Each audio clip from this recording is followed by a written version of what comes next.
of our Quilty 5K. Man, are you feeling sore yet? Because when I did a real 5K and I was a third of the way, I didn't know if I could make it up that hill. But you know what? These quilt blocks, there's no hill, there's no stress.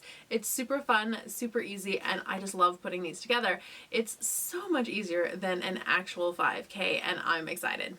So today's Quilty 5K block is the double X block. Love this block, and it is crazy simple to put together. Are you ready? Let's get started. To cut the double X block, we're going to need 3 2.5 inch pieces and 3 2 7/8 inch pieces. I always cut my largest piece first. So 2 6/8 is right here, 7/8 is just 1/8 away from 8/8, which is a full inch. So it's 1/8 shy of 3 inches. There we go. So that's a 2 7/8 inch strip.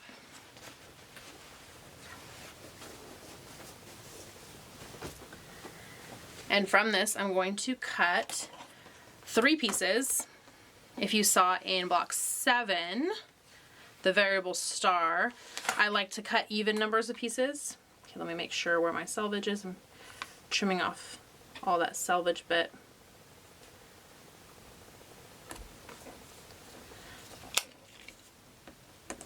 There we go. So I like to cut even numbers of pieces just because it keeps this end flush. So I'm just going to go ahead and cut 4 2 7/8 and put 1 in my scrap. So that's 2 2 7/8 and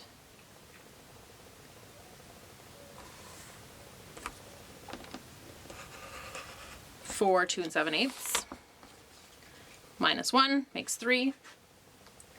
And now I need 3 2.5 inches. So I'll subcut this down to 2.5.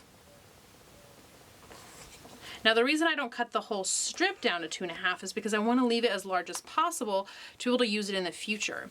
So if in the future I need 2 7/8 or 2.5, I have plenty here because it's already 2 7/8. If I cut it down to 2.5, I can't bring it back to 2 7/8 inch later. So I always keep my strip as large as that largest piece. So now I can cut these down to 2.5 inches.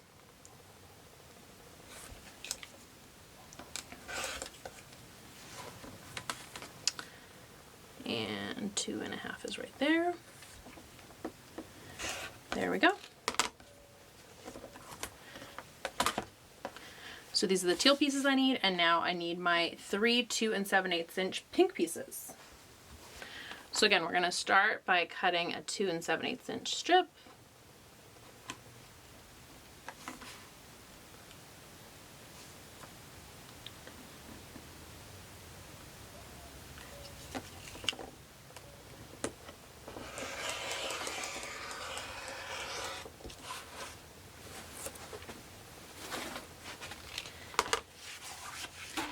And subcut it down.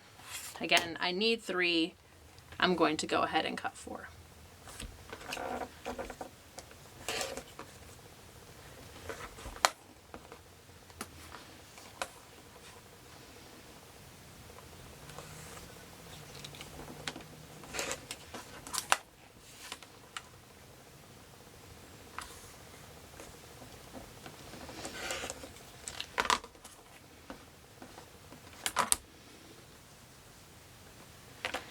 And there you go. I have all the pieces I need for my double X block.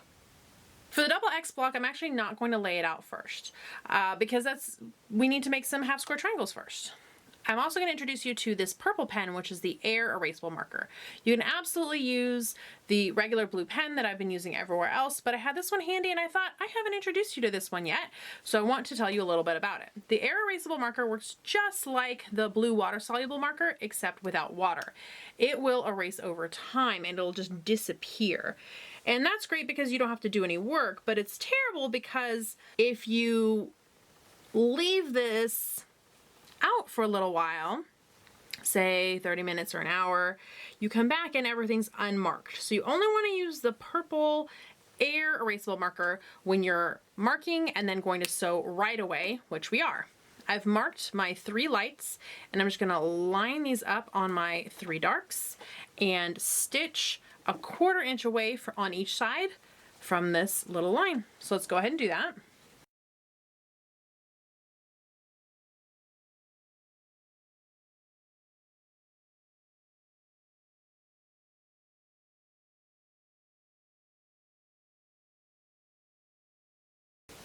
Now you can already see, as quick as it took me to make those stitches, that line is already starting to fade. You can see it just barely, but if you compare a fresh mark to that faded mark, really it's just fading in minutes. I can see it just enough to still cut right on that line. And that's really all I need. If I had more than half a dozen of these, I think it'd be pretty tough to make them all with the air erase marker, but since I just have 3, it works just fine. But if you're nervous about this in any way, use your blue marker. Absolutely no reason to go buy a purple air erase marker. Just really wanted to show you what this marker does in case you see it at the craft store and say, oh, maybe I want a purple marker instead. Because it erases so quickly, maybe you don't. Okay, we're just gonna press all of these towards the dark, and then we can lay out our quilt block.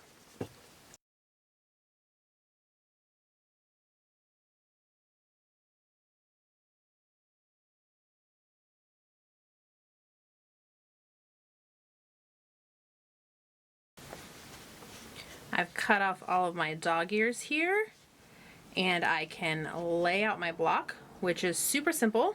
It is just a 9 patch.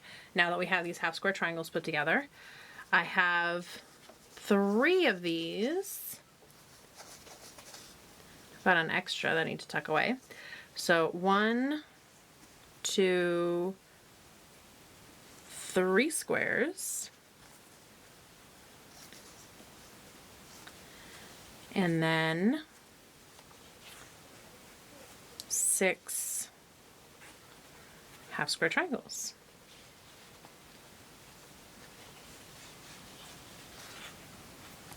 There we go. That's our double X. So all I need to do now is take these 2, stitch them together, take these 2 to stitch them together, take these 2 to stitch them together, then lay it back out, add a square to each, and that way I have my 3 rows, and then I stitch my top 2 rows together, add my bottom row, and my whole block is complete. It's that simple. Well, let's just go and stitch.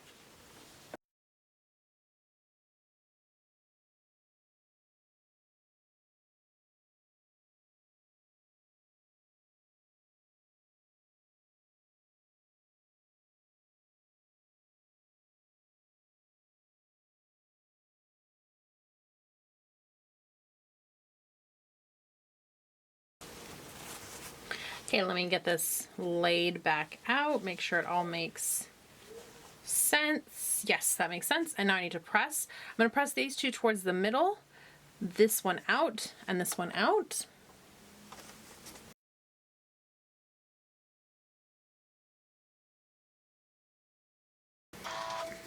There we go.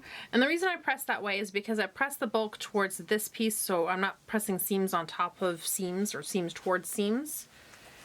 Here I'm pressing towards the center, which is just a square, again pressing seams away from seams instead of seams on top of seams, and here as well. Now on this side it's not avoidable, it's going to get pressed on top of a seam this way or on top of a seam this way, but if I press these out and these in and these out, then I'll be able to nest these seams together, which means as I lay them on top of each other, I'll be able to feel with my fingers, line that up, and I'm going to get perfect points by doing that.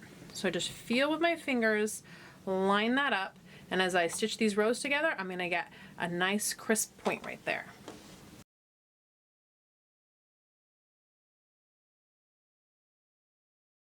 All right, line it up to make sure that I'm not accidentally stitching something on upside down. There we go. And then I can stitch these together. Again, I can just nest those seams.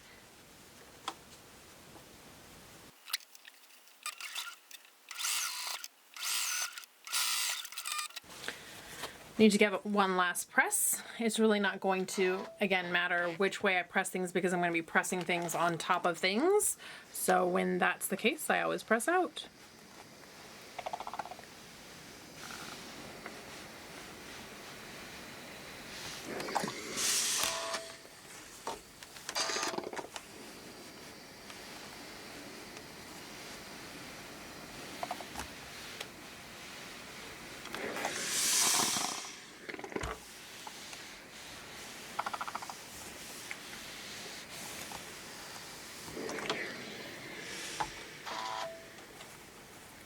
And there we go. We've got our double X block. And that's how easy it is to put together the double X block.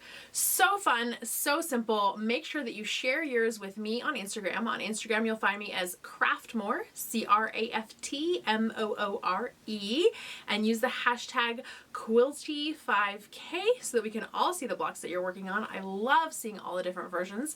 Make sure that you find the link below for alwaysexpectmore.com/Quilty5K so you can get the PDF sheets. That's the instructions for this block in the 6 inches, which is how I showed you, and also the block as 12 inches and 18 inches if you want to try making larger sizes, plus fun coloring sheets that you can color in different color options to make whole quilts using this block or this block combined with other blocks that we've made in our series so far. Because while we're making 22 blocks, there are so many things. I mean, these 22 blocks could keep you busy for years with all the different options that we have. So much fun, right? Before you go, make sure you give this video a thumbs up. If you have any questions or comments, leave those below. I love chatting with you all in the comments.